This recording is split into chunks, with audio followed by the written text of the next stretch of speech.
Bismillahirrahmanirrahim. Assalamualaikum warahmatullahi wabarakatuh. Salam sejahtera untuk kita semua. Perkenalkan, saya Adesna Patrawana, Sarjana Kehutanan Magister Sains. Saya merupakan salah satu dosen di Prodi Kehutanan Fakultas Pertanian Universitas Hairun dengan NIDN 0006109003. Dalam kesempatan ini, saya akan memaparkan pernyataan diri dosen dalam unjuk kerja Tridharma Perguruan Tinggi atau yang disingkat PDD UKTPT dalam bidang pengajaran dengan tujuan sebagai syarat untuk mengikuti sertifikasi dosen pada tahun 2024. Mata kuliah yang saya ampuh diantaranya adalah yang pertama ada hasil hutan non kayu, kemudian yang kedua ada ilmu ukur kayu, yang ketiga ada desain produk kayu dan turunannya, yang keempat ada teknologi produksi kayu dan material biodegradasi, lalu selanjutnya ada mata kuliah pemainan hutan, di mana mata kuliah yang saya sebutkan tadi merupakan mata kuliah yang sesuai bidang saya, yaitu teknologi hasil hutan. Pada kesempatan ini saya akan memaparkan salah satu mata kuliah yang saya ampuh, yaitu mata kuliah hasil hutan non kayu. Mata kuliah ini memiliki kode PKH 63052, di mana mata kuliah ini terdapat pada semester ganjil dengan bobot 2 SKS dan merupakan mata kuliah wajib untuk mahasiswa program studi kehutanan semester 5. Mata kuliah ini secara umum membahas tentang definisi hasil hutan non kayu, kemudian klasifikasi hasil hutan non kayu, persebaran hasil hutan non kayu, pengolahan hasil hutan non kayu, dan komoditas hasil hutan non kayu yang terdapat di Maluku Utara untuk khususnya. CPL Prodi yang dibebankan dalam mata kuliah ini diantaranya yang pertama dari aspek sikap, yaitu menunjukkan sikap bertanggung jawab atas pekerjaan di bidang keahliannya secara mandiri. Kemudian CPL yang kedua dari aspek pengetahuan, yaitu menguasai pengetahuan tentang prinsip-prinsip pemanfaatan dan pengolahan hasil hutan. Lalu CPL yang ketiga, yaitu dari aspek kemampuan umum, yaitu mampu mengelola pengembangan kehutanan terutama untuk komoditi unggulan lokal secara berkelanjutan. Dan yang keempat, dari aspek kemampuan khususnya, yaitu memiliki kemampuan dalam memanfaatkan sumber daya hutan dan jasa lingkungan secara efektif, lestari, dan berkelanjutan. Untuk capaian mata kuliah hasil hutan non kayu ini, yang pertama adalah mampu untuk menunjukkan sikap bertanggung jawab atas pekerjaan di bidang hasil hutan non kayu secara mandiri. Kemudian yang kedua, mampu memahami definisi dan klasifikasi hasil hutan non kayu. Lalu yang ketiga, mampu menerapkan pemanfaatan dan pengolahan hasil hutan non kayu kategori produk berkekuatan. Kemudian yang keempat, mampu menerapkan pemanfaatan dan pengolahan hasil hutan non kayu dalam kategori produk hasil ekstraksi. Kemudian yang kelima, mampu menerapkan pemanfaatan dan pengolahan hasil hutan non kayu dari kategori getah-getahan. Kemudian yang keenam, mampu menerapkan pemanfaatan dan pengolahan hasil hutan non kayu kategori lainnya. Masing-masing CPMK atau capaian mata kuliah di atas kemudian dibagi ke dalam beberapa sub CPMK yang diajarkan selama 14 kali pertemuan dalam satu semester ditambah dengan 2 kali ujian, yaitu ujian tengah semester dan ujian akhir semester. Kemudian materi pembelajaran yang diajarkan dalam mata kuliah ini diantaranya yang pertama adalah definisi hasil hutan non kayu dan klasifikasi produk-produk yang termasuk dalam kriteria hasil hutan non kayu. Kemudian yang kedua, permasalahan, potensi, dan strategi dalam pengelolaan dan pengolahan hasil hutan non kayu. Kemudian yang ketiga, pemanfaatan serta pengolahan bambu dan rotan. Yang keempat, pemanfaatan serta pengolahan sagu. Kemudian yang kelima, klasifikasi tanaman penghasil minyak atsiri dan pengolahan minyak atsiri. Kemudian yang keenam, klasifikasi tanaman penghasil minyak lemak beserta pengolahannya. Kemudian yang ketujuh, tumbuhan penghasil eksudat atau ekstraktif. Lalu yang kedelapan ada tentang tumbuhan obat. dan yang ke-9 tentang serangga berguna. Metode pembelajaran yang saya gunakan adalah metode pembelajaran hybrid learning dengan sistem delivery, interaction, dan assessment. Kemudian untuk menunjang pembelajaran saya menggunakan virtual class yang disediakan oleh Universitas Hairun, di mana dalam virtual class mahasiswa dapat melakukan absensi secara mandiri, mengakses materi perkuliahan, mengumpulkan tugas, dan lainnya. Nah, metode pembelajaran yang saya terapkan dalam perkuliahan terdiri dari yang pertama ada penyampaian materi, kemudian ada diskusi interaktif, lalu kerja kelompok dalam bentuk proyek, dan juga pembelajaran mandiri. Aspek yang dinilai dalam proses assessment diantaranya yang pertama ada aktivitas partisipatif dari mahasiswa, itu penilaiannya sebesar 15%. Kemudian yang kedua ada hasil proyek sebesar 35%, lalu ada tugas sebesar 15%, ujian tengah semester sebesar 15%, dan ujian akhir semester sebesar 20%. Kegiatan evaluasi dilaksanakan secara objektif dan transparan. Demikian pemaparan tentang mata kuliah yang saya ampu. Selanjutnya saya akan menampilkan video pembelajaran di dalam kelas tentang mata kuliah hasil hutan non kayu minggu ketiga tentang bambu. Terima kasih atas perhatiannya dan selamat menyaksikan. Wassalamualaikum warahmatullahi wabarakatuh. Waalaikumsalam. Gimana kabarnya? Baik, jadi minggu ini kita akan mempelajari tentang mata kuliah hasil hutan non kayu, ya. Di minggu ketiga yaitu tentang bambu. Oke, sebelum kita masuk ke materi, alangkah baiknya kita berdoa dulu supaya kedepannya kita bisa belajar dengan lancar. Kalau begitu berdoa, saya persilakan.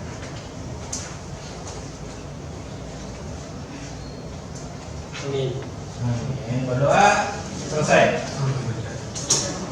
Oke, sekarang kita mulai masuk ke dalam materinya, ya. Nah, ketika teman-teman mendengar kata bambu, apa yang ada di pikiran teman-teman?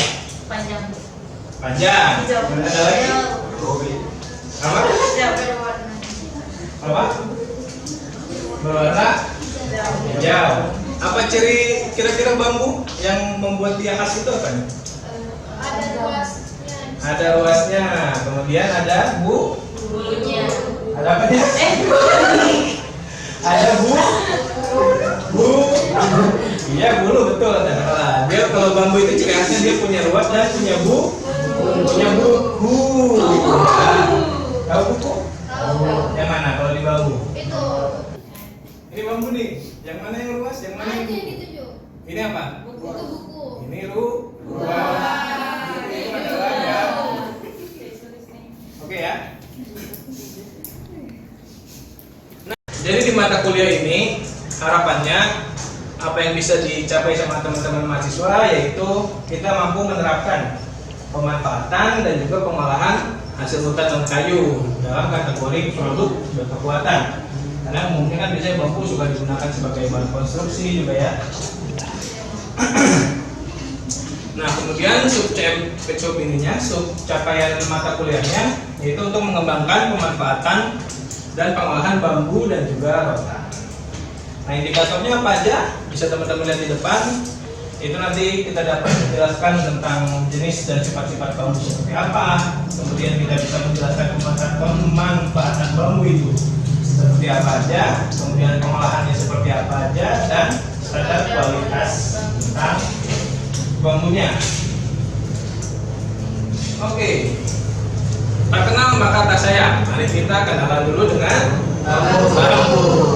Jadi bambu itu merupakan komoditas, ya, salah satu komoditas hasil hutan bukan kayu, ya, hasil hutan bukan kayu dalam kategori produk yang memiliki kekuatan atau produk berkekuatan dan penggunaannya cukup luas. Bambu ini termasuk ke dalam suku rumput-rumputan atau famili rumput-rumputan, yaitu Gramineae. Kemudian sukunya Poaceae dan subfamilinya bambu Suidae, ya. Nah, seperti yang tadi sudah teman-teman bilang di awal materi, jadi bambu itu ciri khasnya adalah batangnya berluas-luas, kemudian bagian tengahnya berlubang, ya, dan tumbuhnya biasanya berumpun. Apa itu berumpun? Ya, tumbuhnya berkelompok. Kemudian ada ranting yang tumbuh di tiap mata tunas dari ruasnya. Yang mana tadi yang luas? Ya, ini ruas ya. Ini disebut ruas, ini disebut dengan buku. Oke. Nah, di Indonesia ini luas tanaman bambu itu diperkirakan ada 2 juta hektar lebih, di mana 1/3-nya merupakan hutan bambu yang alam atau alami, dan 2/3 lainnya merupakan hutan tanaman bambu.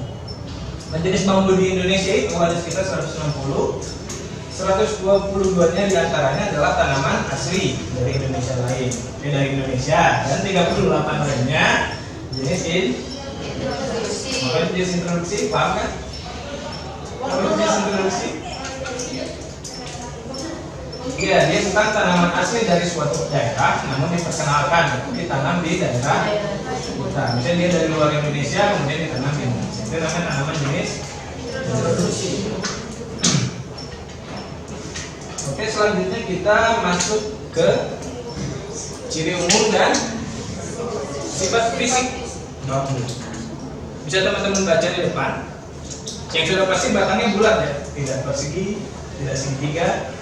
Dia batangnya bulat, kemudian ukuran pangkalnya lebih besar dibandingkan dengan ujungnya, dan dia tidak punya radial growth atau pertumbuhan sekunder. Kalau pohon kan dia punya pertumbuhan sekunder. Pertumbuhan utamanya dia tinggi dan diameter. Pertumbuhan sekundernya tentang apanya kalau pohon? Kayunya. Kayu itu merupakan pertumbuhan sekunder dari pohon. Sedangkan kalau bambu ini dia nggak ada pertumbuhan sekundernya. Kemudian ciri umum yang kedua, batangnya lurus, kemudian mulai melengkung 1/4 sampai 1/3 bagian ujung karena beban dari daunnya. Kemudian yang ketiga tadi, dia punya buku, ya, punya ruas, dan kemudian ada pelepah pembungkus buku pada saat bambu tersebut masih. Nah, selanjutnya ruasnya pendek di pangkal, kemudian lebih panjang ke arah tengah. Jadi tengah itu ruasnya biasanya panjang dibandingkan dengan pangkal dan ujung. Lalu kulit batangnya umumnya berwarna ya, bisa hijau muda, bisa hijau tua, bisa kehitaman, kuning juga ada. Ya, sampai sini dulu bisa dipahami atau ada yang ingin teman-teman tanya?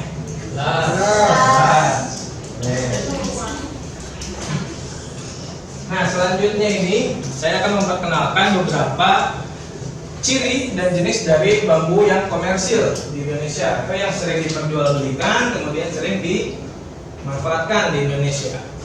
Yang pertama ini adalah namanya bambu betung atau bambu betung, Dendrocalamus asper. Kalau di sini apa namanya? Dia besar-besar biasanya. Bambu apa kalau di sini? Besar. Ya, jadi si bambu betung ini dia punya diameter berkisar antara 14 sampai 20 cm, lumayan ya, lumayan besar. Kemudian panjang ruasnya berkisar dari 28 sampai 40 cm. Kemudian tebal bumbunya bisa teman-teman lihat, dan warnanya cenderung kuning muda sampai putih. Nah, karena bambu betung ini punya diameter yang cukup besar, kemudian panjang ruas yang cukup panjang, dan kekuatannya juga cukup tinggi, maka biasanya pemanfaatannya digunakan sebagai pertama ya bahan konstruksi dan juga untuk furniture atau alat-alat rumah tangga. Nah, selanjutnya ini ada namanya bambu hitam atau Gigantoploa atroviolacea. Dia diameternya lebih kecil kalau dibandingkan dengan bambu betung yang tadi ya, hanya 6 sampai 12 cm. Kemudian panjang luasnya lumayan panjang, 25 sampai 36. Tebal bumbunya 1,1 sampai 1,5 dan warnanya Biru kehitaman. biru ungu kehitaman. Nah, untuk pemanfaatannya biasanya bambu hitamnya digunakan sebagai alat musik, angklung dan sebagainya. Kemudian furniture juga dan juga perkakas rumah. Gitu ya. Sampai sini dulu bisa dipahami? Bisa. Betul bisa? Bisa. Kalau gitu saya lanjut boleh ya? Boleh. Nah, selanjutnya kita masuk ke sifat-sifat dasar dari bambu. Nah, di sini kita akan bahas sifat fisiknya dulu, ya. Kebaca? Kelihatan? Ya. Sini sifat fisik bambu. Parameternya yang ada di sini yang pertama ada kadar air, kemudian kecepatan, kemudian susut kondisi basah sampai kering udara, ya. Susut dia dari kondisi basah sampai kering udara. Kemudian susut kering udara sampai kering tanur atau kering oven. Kemudian ada susut dari kondisi basah sampai ke kondisi kering tanur atau kondisi kering oven. Nah, ini untuk nilainya teman-teman bisa lihat di depan. Nah, kemudian yang selanjutnya itu ada sifat kimia dan sifat mekanisnya. Ya, parameternya bisa teman-teman baca di sini. Kemudian sifat mekanisnya ada keteguhan tekan, keteguhan tarik, keteguhan lentur dari bambu. Nah, bambu ini dia punya keteguhan tarik yang lebih kuat daripada kayu. Makanya kenapa bambu digadang-gadang bisa menggantikan kayu. Walaupun sebenarnya pemanfaatannya masih terbatas kalau dibandingkan dengan kayu. Kira-kira kenapa? Bambu itu digadang-gadang bisa menggantikan kayu. Tapi dalam kenyataannya manfaatannya tidak sebanyak kayu. Kenapa kira-kira? Kurang eksperimen. Boleh. Satu, ada lagi. Dari ciri khasnya aja. Kayu dengan bambu diameternya lebih besar mana? Kayu. Lebih besar kayu.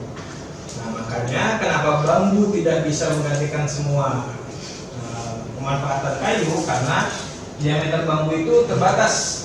Dia tidak bisa sampai sebesar ukuran pohon-pohon gitu ya. Jadi pemanfaatannya dia lebih terbatas dibandingkan dengan kayu, karena dia tidak bisa membuat. Kalau kayu kan dari yang besar bisa dibuat balok ukuran 5-10, 10-20, bisa macam-macam. Sedangkan kalau bambu dengan diameter yang hanya terbatas misalnya sampai 20 cm itu tidak bisa bikin apa. Ditambah bambu juga bagian tengahnya berlubang. Oke. Untuk pemanfaatan bambu, kira-kira bambu dimanfaatkan sebagai apa saja? Kalau di tempat teman-teman? Pagar, oke. Kemudian ada lagi. Obor, meja, kursi. Apa lagi? Apa? Dimasak ya. Kalau yang muda dimasak, kalau yang kurang Sampai sini bisa dipahami atau saya terlalu cepat? Bisa.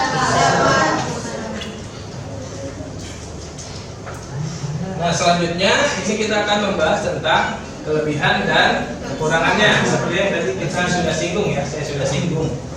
Kelebihannya bambu jika dibandingkan dengan kayu, yang pertama adalah laju pertumbuhannya yang cepat. Ya, siklus rotasinya singkat. Dalam 3-6 tahun sudah bisa dipanen. Sedangkan kayu ada yang bisa dipanen 6 tahun, tapi biasanya kayu yang cepat tumbuh. Kalau kayu cepat tumbuh, umumnya kekuatannya lebih rendah.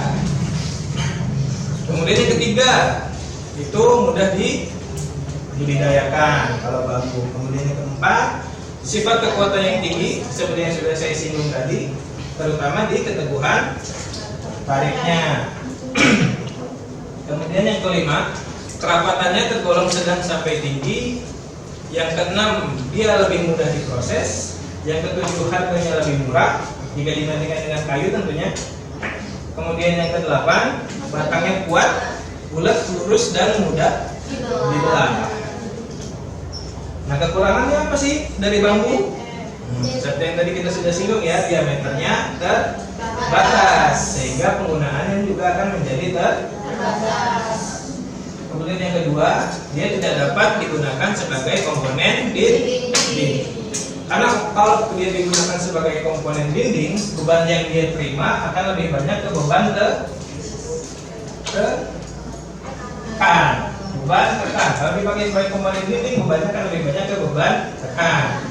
Sedangkan untuk bambu dia lebih kuat di kekuatan tarik.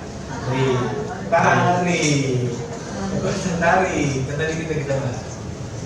Kemudian kelemahan yang ketiga, variabilitas kerapatannya cukup besar. Jadi maksudnya kerapatan dia di pangkal dengan kerapatan dia di ujung selisihnya berbeda jauh. Kemudian yang keempat, dia sulit diaplikasikan pada bangunan dengan presisi yang tinggi.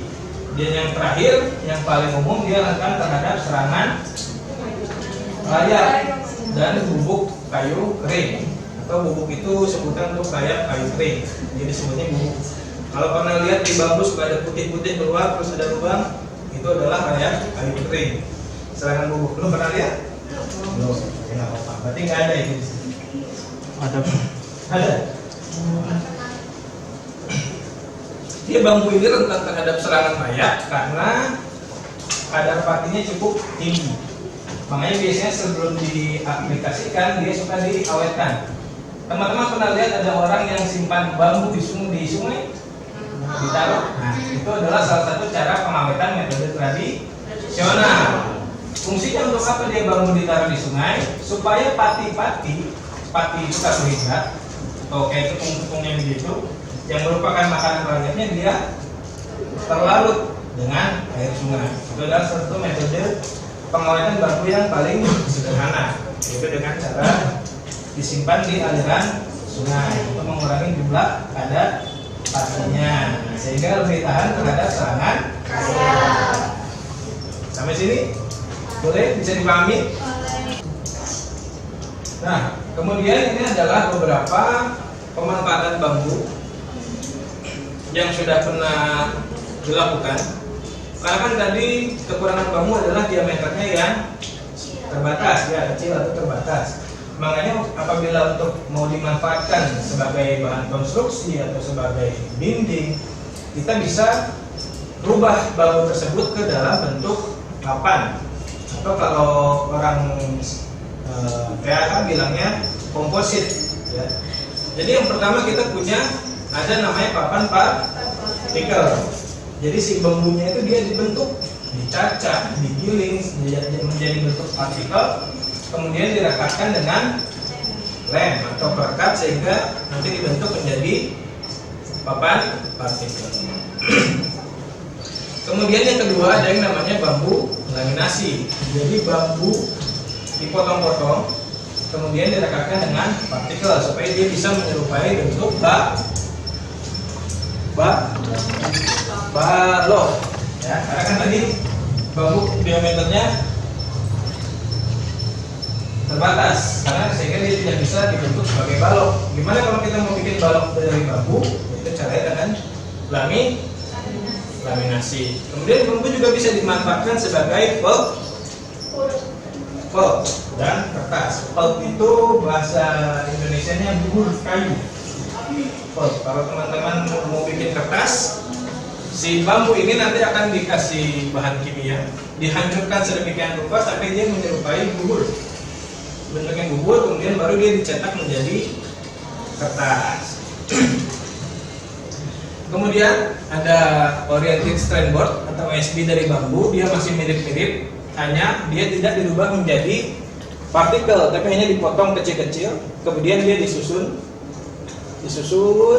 kemudian dibuat menjadi papan. Ini papan ini kekuatannya cukup tinggi, dia bisa dijadikan sebagai lantai, sebagai dinding. Kemudian ada juga jadi briket bambu dan juga ada menjadi arang bambu.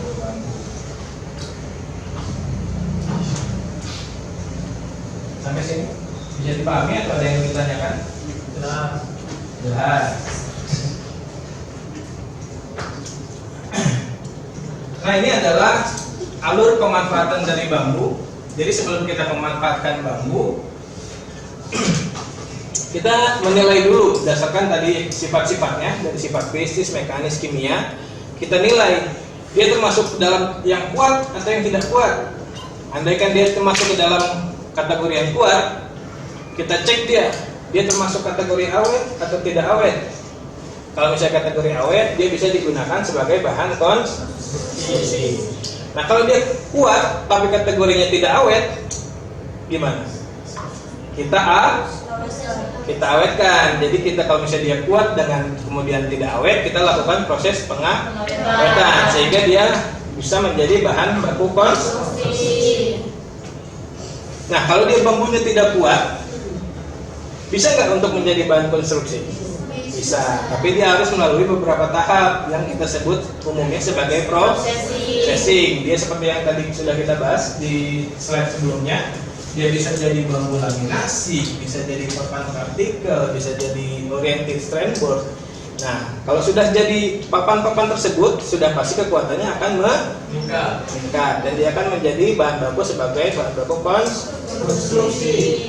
Nah, pilihan lainnya apabila kita tidak mau melalui proses processing untuk bambu yang tidak kuat, kita tinggal langsung menggunakan dia sebagai pemanfaatan yang lain. Di antaranya apa saja? Furniture bisa, alat musik bisa, kemudian arang itu tidak harus kuat bambunya.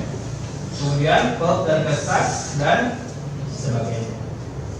Nah, ini adalah standar kualitas bambu berdasarkan kelas kuat dan kelas awetnya. Nanti kalau kelas kuat bisa dilihat nanti berat jenisnya dari berapa sampai berapa, kekuatan tekannya berapa. Nanti teman-teman bisa baca sendiri, kemudian teman-teman bisa cari sendiri. Jadi bambu ini masuk kelas kuat berapa, masuk kelas awet berapa, nanti bisa teman-teman cek masing-masing ya. Nah, kemudian ini saya ada bahan diskusi ya, bahan diskusi. Jadi nanti teman-teman silahkan berdiskusi dengan teman sebangkunya atau teman kelompoknya, berikan pendapat mengenai sudah sampai mana sih pemanfaatan bambu ini yang ada di Maluku Utara ya, khususnya di daerah tempat tinggalnya masing-masing. Nah, kemudian kalau sudah diketahui pemanfaatan bambunya, teman-teman juga tanya ke masyarakatnya, kendala apa aja yang dihadapi masyarakat dalam memanfaatkan bambunya.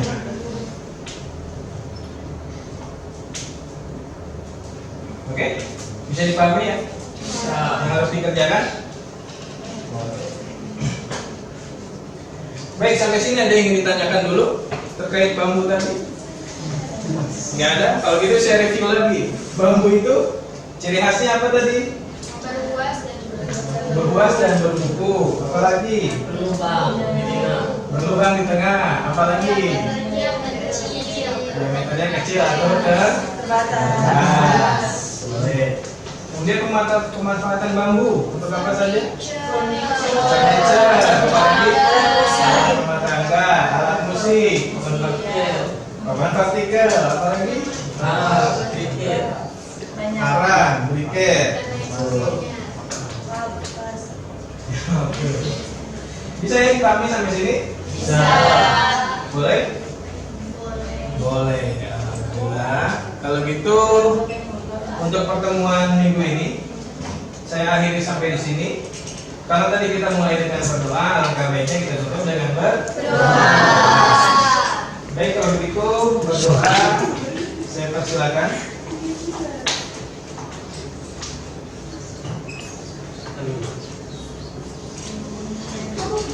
Oke, berdoa selesai. Kalau gitu terima kasih atas perhatiannya. Wassalamualaikum warahmatullahi wabarakatuh.